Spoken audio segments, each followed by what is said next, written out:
రాకాలోకంకి స్వాగతం. జై హింద్ మిత్రులారా.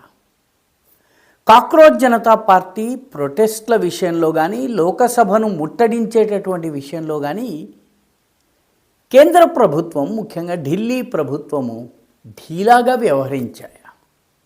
ఎందుకంటే చట్టాలు చాలా కఠినంగా ఉన్నాయి. ఆ కఠినమైనటువంటి చట్టాలను ప్రయోగించకుండా ఈ ఉద్యమకారుల్ని పార్లమెంటు దాకా రానివ్వడము, వాళ్ళు ఇష్టారాజ్యం చేయడానికి అనుమతించటము, ఎక్కడో ఒకక్కడ మోదీ ప్రభుత్వం ఢీలాగా వ్యవహరించిందా? వాళ్ళ పట్ల అవసరానికి మించినటువంటి దయతో వ్యవహరించిందా? ఇదొక కీలకమైనటువంటి ప్రశ్న. ఎందుకంటే వాస్తవానికి భారతీయ న్యాయ సంహితలోని 166వ అధికరణం ప్రకారము అనుమతి తీసుకోవాలి. నిరాహార దీక్ష చేసేవాళ్ళు అనుమతి తీసుకోవాలి, అదేవిధంగా ఉద్యమాలు చేసేవాళ్ళు అనుమతి తీసుకోవాలి. కాక్రోచ్ జనతా పార్టీకి కేవలం ఒక్కరోజు మాత్రమే అనుమతినిచ్చారు. అది 20 రోజులు పొడిగిస్తూ పోతూ ఉంటే, అక్కడ వేరే వాళ్ళు ఉద్యమం చేయడానికి వీల్లేదని దబాయిస్తూ ఉంటే కేంద్ర ప్రభుత్వం ఎందుకు మెతకగా వ్యవహరించింది? ఇది ఒక కీలకమైనటువంటి ప్రశ్న. అదేవిధంగా సిఆర్పిసిలో ఉన్నటువంటి సెక్షన్ 144 ప్రకారం ఇతరేతర అనుమతులు తీసుకోవాలి. ఆ అనుమతులు ఏవీ తీసుకోలేదు. కేంద్ర ప్రభుత్వం ఏమీ చేయలేదు, వాళ్ళని ఉద్యమం చేయనిచ్చింది. నిజానికి 4 రోజులకి మించి నిరాహార దీక్ష ఎవరు చేయలేరు. 4వ రోజు నుంచి వాళ్ళకి రకరకాల భ్రమలు కలగడము, కనపడనివి కనిపించినట్టుగా, దేవతలు కనిపించినట్టుగా హలూసినేషన్స్కి వెళ్ళిపోతారు. 4 రోజులు నిజాయితీగా నిరాహార దీక్ష చేసిన వాళ్ళు కాళ్ళు చేతులు కూడా కదిలించలేరు. సోనం వాంగ్చుక్ 19 రోజులు నిరాహార దీక్ష చేశాడంటే ఆయన గ్లాసులోంచి ఏదో ద్రవం తాగాడు, ఫ్లాస్కులోంచి పోసుకుని. నిజానికి అలాంటి వాళ్ళని గాజు గ్లాసులో పోసుకుని తాగనివ్వాలి. తద్వారా వాళ్ళు ఏం తాగుతున్నారో ప్రజలకి తెలిసేటట్టుగా, ప్రోటీన్ షేక్సా, మిల్క్సా, ఏం తాగుతున్నారో తెలియాలి. ఆ విషయంలో కూడా పోలీసులు పట్టించుకోలేదు. నిజానికి నిరాహార దీక్ష చేసేవాళ్ళు బాత్రూమ్కి వెళితే కూడా బయట మనిషి నిలబడి ఉండాలి. ఆ రకమైనటువంటి నిబంధనలు ఏవి కేంద్ర ప్రభుత్వం పాటించలేదు. పైగా పార్లమెంటుని ముట్టడి చేస్తామని ప్రయత్నించినప్పుడు కీలకమైనటువంటి 100 మంది నేతల్ని అరెస్ట్ చేసి జైల్లోపల పెట్టి ఉన్నట్టయితే అసలు ఈ ఉద్యమానికి ఒక దశ, ఒక డైరెక్షను, ఒక నాయకత్వం ఇచ్చేవాళ్ళు ఉండేవాళ్ళు కాదు. మిగిలినటువంటి నాయకులు ఎవరైతే ఉద్యమానికి పాల్పడతామో, పార్లమెంటుని ముట్టడిస్తామని చెప్తారో వాళ్ళకి 25 లక్షల రూపాయల పూచీకత్తు మీద ఎలాంటి హింసకు పాల్పడమని చెప్పి వాళ్ళ చేత రాయించుకోవలసి ఉంటుంది. హింసకి కనుక పాల్పడినట్టయితే వాళ్ళ నుంచి 25 లక్షలు వసూలు చేయటమో, లేకపోతే వాళ్ళ ఆస్తుల్ని జప్తు చేయటమో చేయొచ్చు. ఇవన్నీ పోలీసు నియమాల్లో ఉన్నాయి. ఈ 2 పనులు చేయలేదు.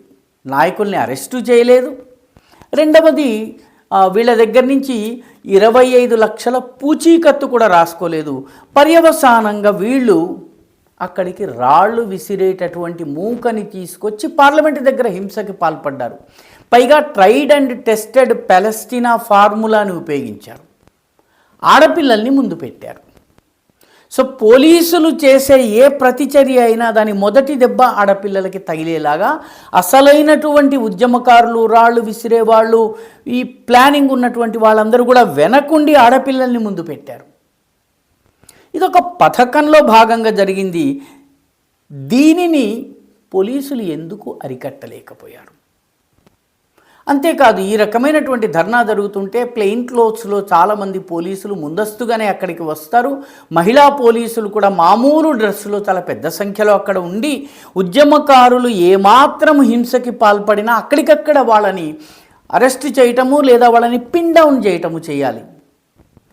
ఇది కూడా జరిగినట్టుగా కనపడటం లేదు. ఇవన్నీ గనక చూసినట్లయితే ఎక్కడో పోలీసులు ఈ ఉద్యమకారుల పట్ల మెతక వైఖరిని అవలంబించారు. ఇది ఈ స్థాయికి వెళుతుంది అన్నటువంటి అభిప్రాయం వాళ్ళకి కలిగినట్టు లేదు. 4 రోజులు నిరాహార దీక్ష చేసిన వాళ్ళకి రికవర్ కావడానికి 8 రోజులు పడుతుంది. అందుకే ఒకసారి నిరాహార దీక్ష చేసి నిమ్మరసం తాగిన వ్యక్తి రెండవసారి నిరాహార దీక్ష చేయటానికి ముందుకు రాడు. ఎందుకంటే శరీరం లోపల జరిగే మార్పులు అర్థమవుతాయి. తర్వాత కొద్దిగా అన్నం తిన్నా కూడా వాంతులు అయిపోతాయి. కాబట్టి ఎక్కడో పోలీసులు పొరపాటు చేశారా అన్నటువంటి అంశాలు ఉన్నాయి. ఇందులో కొన్ని ప్రశ్నలు తలెత్తుతున్నాయి. వచ్చిన వాళ్ళందరికీ భోజనాలు పెట్టేటటువంటి ఒక పేద ముస్లిం జునైద్ అనేటటువంటి వ్యక్తి చాలా పాపులర్ అయిపోయాడు. జునైద్ అంకుల్, జునైద్ మామ, జునైద్ భయ్యా, ఈయనందరికీ పొద్దున, మధ్యాహ్నం, రాత్రి, సాయంత్రం పూట స్నాక్స్ చాలా ఫ్రీగా తన వంతున ఇచ్చాడు. రోజుకి 2000 మందికి గనక ఇచ్చినట్టయితే ఇతనికి 8 లక్షల రూపాయలు ఖర్చు అవుతాయి. గత 20 రోజులుగా ఈయన చేసినటువంటి దానికి మొత్తము 2,40,00,000 ఖర్చు అయి ఉంటాయి. 2,40,00,000 ఈ జునైద్కి ఎక్కడి నుంచి వచ్చాయి? ఏ డీప్ స్టేట్ నుంచో డబ్బులు వస్తే తప్ప ఇతనికి ఈ డబ్బు రాదు. దీనిపైన ఎందుకు దర్యాప్తు జరగలేదు?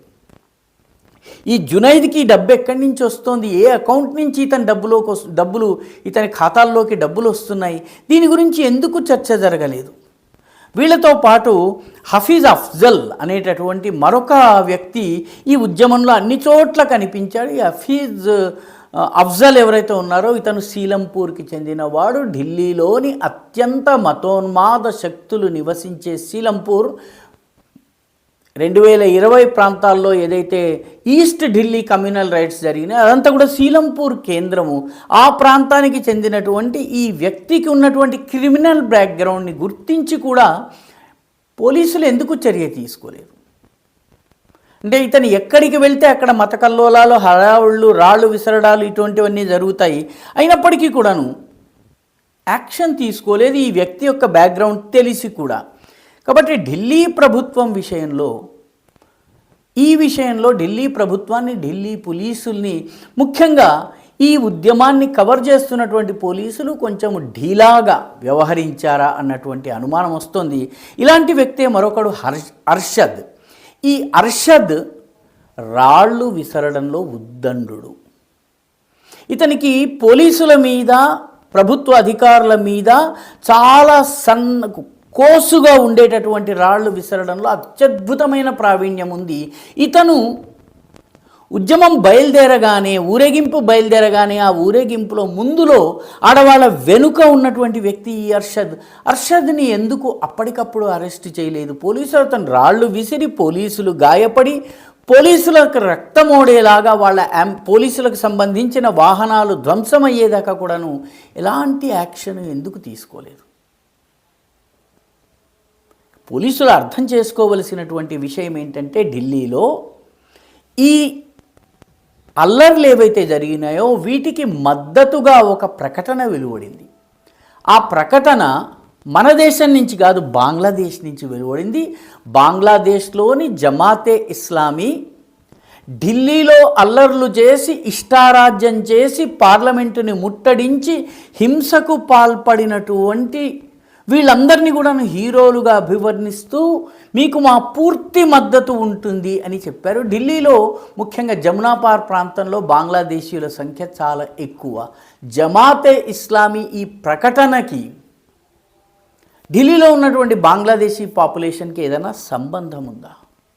కాబట్టి పార్లమెంటు మీద జూన్ 2021 జరిగినటువంటి దాడి ఏదైతే ఉందో ఈ దాడి సామాన్యమైనటువంటి దాడి కాదు. ఇది ఒక పెద్ద కుట్రలో భాగంగా జరిగింది.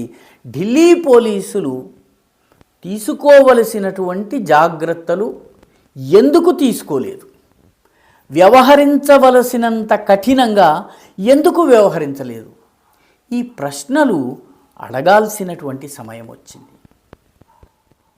ఈ వీడియో మీకు నచ్చినట్టయితే లైక్ చేయండి, షేర్ చేయండి, ఈ ఛానల్కి సబ్స్క్రైబ్ చేయండి. మీ అభిప్రాయాన్ని కమెంట్ల రూపంలో తప్పనిసరిగా పంపించండి.